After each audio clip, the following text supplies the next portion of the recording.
Tuhan adalah gembalaku, takkan kekurangan aku.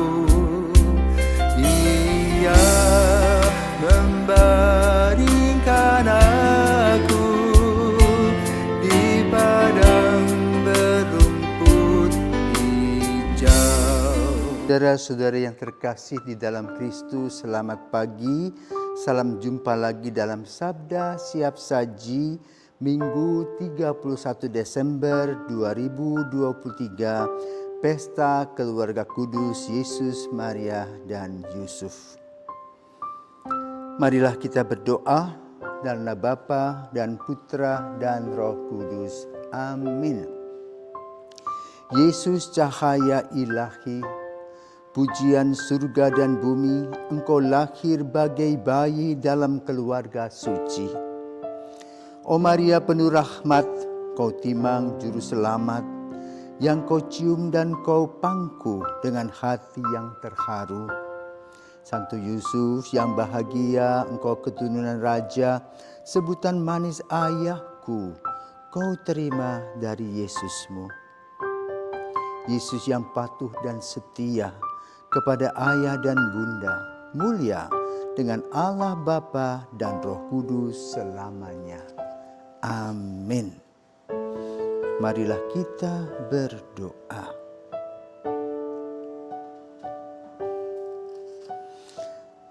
Bapa yang kekal, Engkau telah berkenan memberi kami teladan hidup keluarga kudus. Bantulah rumah tangga kami semua untuk meniru kebajikan hidup mereka dalam ikatan cinta. Semoga kelak kami menikmati kebahagiaan kekal sebagai anggota keluarga-Mu. Demi Yesus Kristus Putra-Mu dan pengantara kami yang hidup kini dan sepanjang segala masa. Amin. Tuhan bersamamu dan bersama roh-Mu. Inilah Injil Yesus Kristus menurut Lukas. Dimuliakanlah Tuhan. Lukas bab 2 ayat 22 sampai dengan 40. Ketika genap waktu pentahiran menurut hukum Taurat, Maria dan Yusuf membawa anak Yesus ke Yerusalem untuk menyerahkan dia kepada Tuhan seperti ada tertulis dalam hukum Tuhan. Semua anak laki-laki sulung harus dikuduskan bagi Allah. Juga mereka datang untuk mempersembahkan kurban menurut apa yang difirmankan dalam hukum Tuhan, yaitu sepasang burung tekukur dan 2 ekor anak merpati. Adalah di Yerusalem seorang bernama Simeon. Ia seorang yang benar dan saleh hidupnya, yang menantikan penghiburan bagi Israel. Roh Kudus ada di atasnya, dan kepadanya telah dinyatakan oleh Roh Kudus bahwa ia tidak akan mati sebelum melihat Mesias, yaitu Dia yang diurapi Tuhan. Atas dorongan Roh Kudus, Simeon datang ke bait Allah. Ketika anak Yesus dibawa masuk oleh orang tuanya untuk melakukan apa yang ditentukan hukum Taurat, Simeon menyambut anak itu dan menatangnya sambil memuji Allah. Katanya, "Sekarang Tuhan, biarlah hamba-Mu ini pergi dalam damai sejahtera, sesuai dengan firman-Mu, sebab mataku telah melihat keselamatan yang daripada-Mu, yang telah Engkau sediakan di hadapan segala bangsa, yaitu terang yang menjadi pernyataan bagi bangsa-bangsa lain dan menjadi kemuliaan bagi umat-Mu Israel."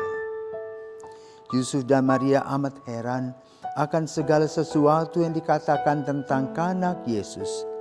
Lalu Simeon memberkati mereka dan berkata kepada Maria, ibu anak itu, "Sesungguhnya anak ini ditentukan untuk menjatuhkan atau membangkitkan banyak orang di Israel, dan untuk menjadi suatu tanda yang menimbulkan perbantahan, dan suatu pedang akan menembus jiwamu sendiri, supaya menjadi nyata pikiran hati banyak orang. Pada waktu itu ada pula di Yerusalem seorang nabi perempuan anak Fanuel dari suku Asyer, namanya Hana. Ia sudah sangat lanjut umurnya. Sesudah menikah ia hidup 7 tahun bersama suaminya, dan sekarang ia sudah janda berumur 84 tahun. Ia tidak pernah meninggalkan bait Allah dan siang malam beribadah dengan berpuasa dan berdoa. Pada hari itu Hana pun datang ke bait Allah dan mengucap syukur kepada Allah serta berbicara tentang kanak Yesus kepada semua orang yang menantikan kelepasan untuk Yerusalem. Setelah menyelesaikan semua yang harus dilakukan menurut hukum Tuhan, kembalilah Maria dan Yusuf beserta kanak Yesus ke kota kediaman mereka, yaitu kota Nazaret di Galilea. Anak itu bertambah besar dan menjadi kuat, penuh hikmat dan kasih karunia Allah ada padanya. Demikianlah sabda Tuhan, terpujilah Kristus. Saudaraku terkasih, selamat pagi. Kita pernah mempunyai sebuah lagu atau film yang berseri, yaitu Keluarga Cemara, di mana inti dari puisinya begitu indah. Katakan begini: harta yang paling berharga adalah keluarga. Istana yang paling indah adalah keluarga. Puisi yang paling bermakna adalah keluarga. Mutiara tiada tara adalah keluarga. Keluarga, hari ini kita memperingati seluruh keluarga dengan meneladani keluarga kudus Nazaret, Yusuf, Maria, Yosef. Dalam Injil pada hari ini kita akan melihat bagaimana tahapan-tahapan kehidupan. Yang pertama secara sosiologis, antropologis. Yusuf dan Maria menjadi keluarga muda yang diberikan karunia memelihara Yesus. Dan Maria dan Yusuf sebagai orang Yahudi yang mengikuti tata aturan bersama sebagai anggota masyarakat. Dan juga sebagai anggota keagamaan.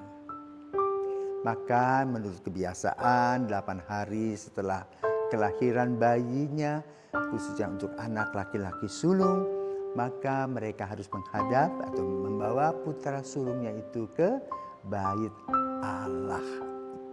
Mereka membawa di sana burung tekukur atau burung merpati sebagai persembahan.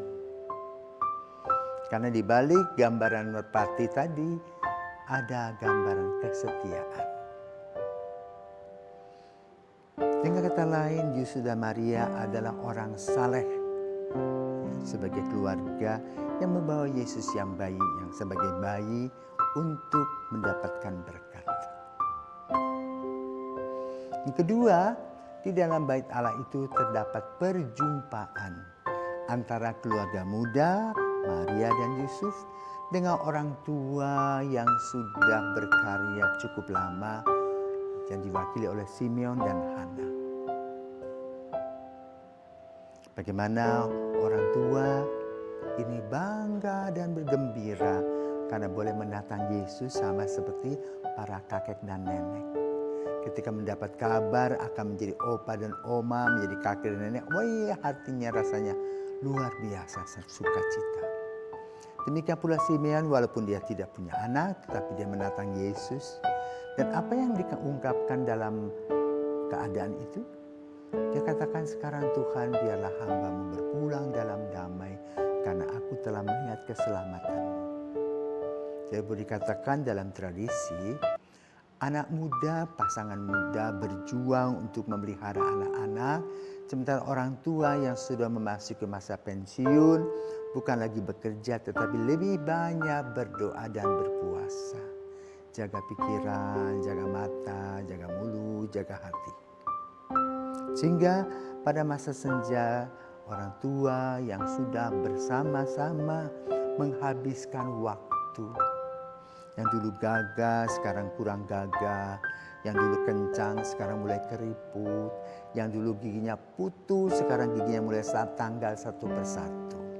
Demikian pula matanya sama, kurang begitu jelas. Telinganya juga kurang begitu jelas. Maka satu-satunya adalah mengucap syukur kepada Tuhan untuk kasih karunia-Nya sebagaimana yang disampaikan oleh Simeon dan Hana. Hana memang tidak memangku Yesus, tetapi dia memberitakan kemana-mana rasa sukacitanya menggendong Yesus. Dan itu adalah kebahagiaan. Ini secara antropologis dan sosiologis kemasyarakatan. Yang kedua, secara imani, bagaimana Yesus dibawa Yosef dan Maria sebagai orang beriman dan diberkati di sana secara imani untuk keselamatan jiwa. Dan dalam gereja Katolik ada tradisi di mana orang tua yang mempunyai bayi-bayi membawa anak-anaknya untuk dibaptis di gereja.